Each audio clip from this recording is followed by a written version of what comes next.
Good evening, Windsor. It is Sunday, March 29th, and here we are for Angie's evening update on COVID-19. The 6 o'clock numbers are in from the Florida Department of Health, and the numbers are up yet again, unfortunately. I think at the 11 o'clock update, we were at roughly 4,250 for cases. Unfortunately, the 6 o'clock update has us just under 5,000 cases in the state of Florida. At 4,950 cases. I believe they are working on the additional data, the county breakdown, as well as mortalities related to COVID-19. But without those specific numbers right now, we do see considerable activity continued in Osceola, Orange County, particularly our neighboring county. As well as the other bordering counties in the area. So we continue to see an uptick in activity as we expected. One note, as I was going through some of the more raw data that they have available on the Department of Health website, we do see that there are at least 3 documented cases in Celebration proper. So that is within this area, not Kissimmee as a whole, Point Siena, etc. Nope. In Celebration proper, there are at least 3 cases. So it is relatively close to home. Hence our plea last night to really make a strong request to residents and families that we restrict our movement to the extent we can and restrict the number of hand-to-hand deliveries. And I have to say right off the bat, thank you. We did see a drastic drop in activity and deliveries overnight. Thank you so much for that. That is a huge, huge, huge relief to us to see less traffic coming into the community, even if it's just at the front door or gosh, out front by the fountain. That is a huge relief to see that number of interpersonal interactions decreasing. So thank you, and let's keep that going. I think it's going to be a relatively short update tonight. We do want to do some reminders. Stay-at-home order is still in effect again through April 9th. So this is going to be what we're doing, whether it's here at Windsor or out in the community. I've gotten some really kind and thoughtful emails from individuals out in the community asking what they can do to continue to support Windsor.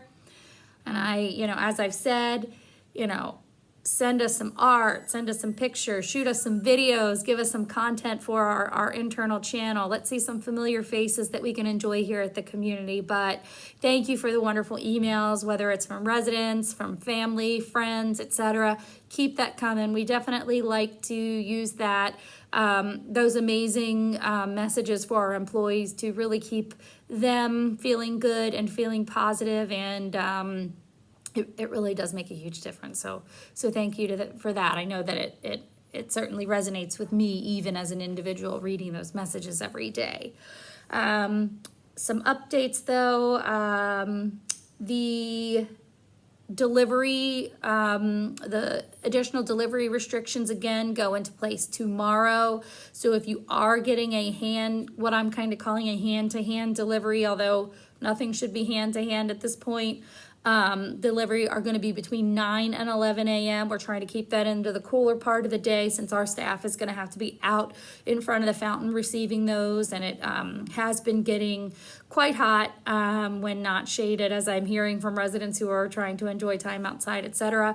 I sat outside for all of 20 minutes yesterday and got myself a nice shade of rouge, so we're trying to keep the exposure to the staff at a minimum as well. So 9 to 11 deliveries, hand-to-hand deliveries tomorrow, whether it's shipped, Instacart, family dropping something off, 9 to 11. Deliveries through Amazon, etc., other types of vendors are still coming through the loading dock as they previously were. Okay.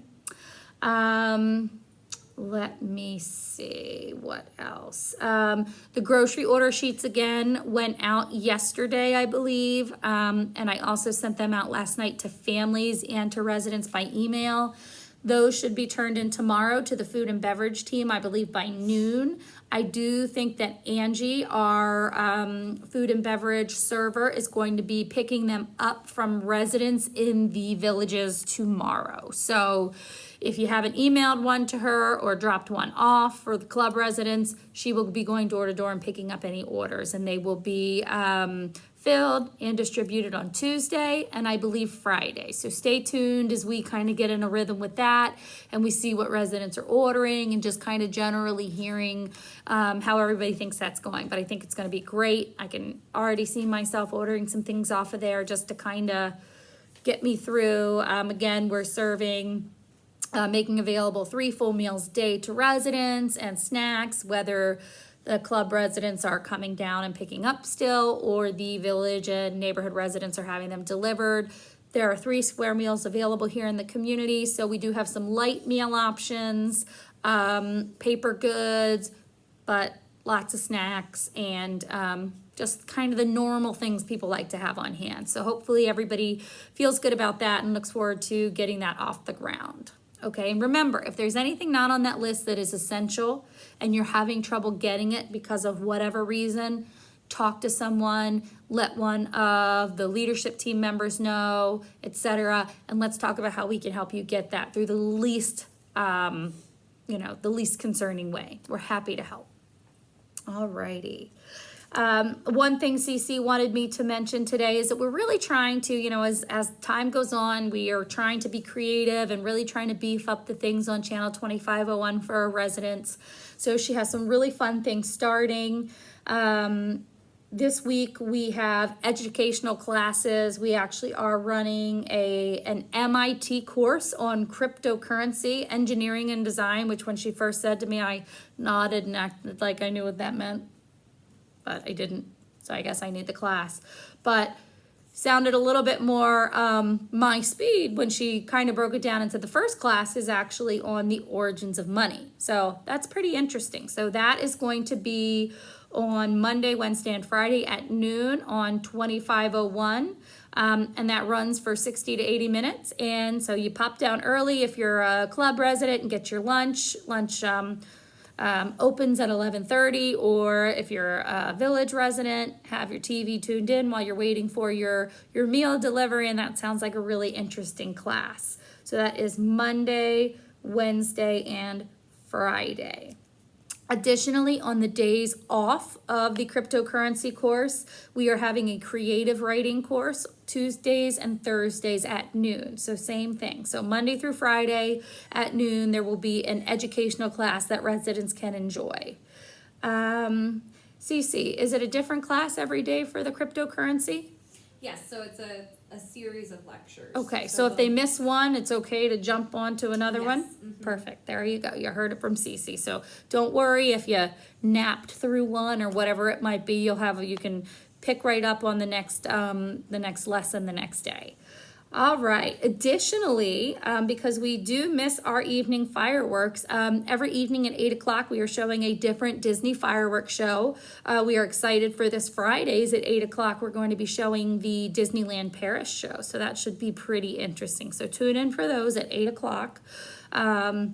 Every night. And then finally, one of the things Cece's been hard at work on to make sure that at least through the month of April, on Friday nights at 6 p.m., we have a live streaming concert by one of our favorite quarantined artists. So that will be fun. So again, I know it's not the same as coming down and sitting together and enjoying a show, but it's pretty good. It's not too bad. So a pretty good alternative. So we appreciate Cece and all she's been doing to plan and help keep 2501 interesting and help us at least feel connected to our daily life at Windsor. So thank you for that. So those are really all of my updates for the night. Please remember, if you do go out on campus, because no one's going out, I know that. Although I have had a couple people ask, which is perfect, call the front desk, ask about different doctor's appointments. Should they go? Should they not go? They're letting me know if they're not going. They're letting me know why if they need to go. One One resident came to me about an emergency vet visit and how they're gonna handle that. That's perfect. Communication is key right now. That helps us. If we know that something's coming, we can help facilitate in the most safe way possible. So thank you for that. Keep that communication coming. I appreciate it so much. I know nobody likes to have to do this, but it is so helpful, and it really allows us to provide the best support to you with whatever it is happening. And I appreciate so much that residents are really taking a hard look at what their plans were and if they